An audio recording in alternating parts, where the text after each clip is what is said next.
May the words of my mouth and the meditation of my heart be acceptable to you, O Lord, my rock and my salvation. This passage that we meet today, we meet Jesus and disciples. And if you've been a Christian for any amount of time, you've probably heard this passage before. Now, what's funny to me is if you think about it, if you know the history behind these disciples, you know that they're accustomed to being on water. After all, some of them are fishermen. And if you've ever been to the Holy Land, you would know that it's not always calm, the water. It's choppy. The disciples sure panic over the weather often enough in the Gospels. The only calm one in all the storms at the sea situation was the landlubber carpenter from Nazareth. So also here in Mark 4, with just a word that Jesus, who had not been efficiently bothered by the storm,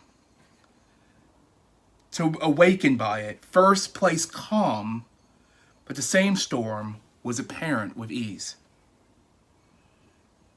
But according to Mark, this was when it was a real terror at night.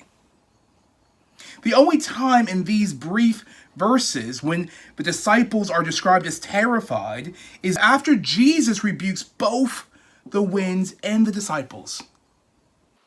The terror in their eyes and in their voices comes not when they are shaking Jesus awake to ask if he doesn't care whether they live or die, but only when they are asking each other, "Who is this?" Even the winds and the waves obey him. We are not told the disciples were filled with wonder. We are not told they were asked the question, trembling with joy and anticipation. We are not told that they asked one another this question with excitement in their voices. No, but we're told they were terrified. A discerning reader has to wonder why. After all, the disciples have been with Jesus long enough to know that he can do spectacular things, including casting out demons.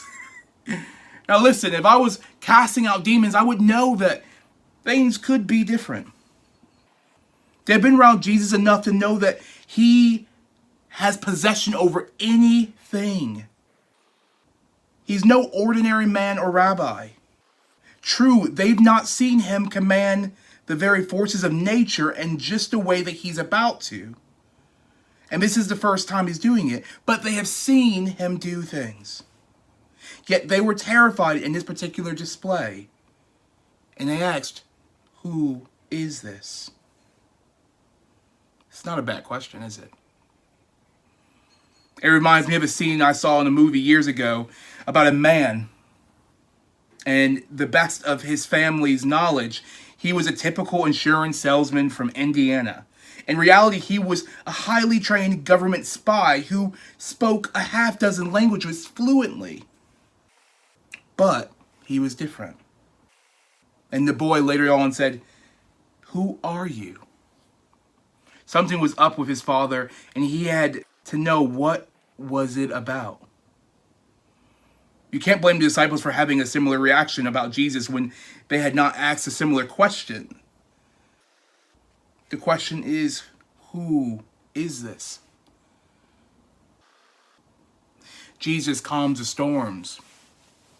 And even those of us who have been Christians for a day, those of us who have been Christians for a lifetime, we still are amazed at Jesus' miracles. We're still amazed at what he can do for us. Jesus calms the storms in our lives. And though we know this, we have to experience it. This is experiential, godly learning. Therefore, any part of the answer to the question, "Who is this?" is also full of grace and mercy. Who is this?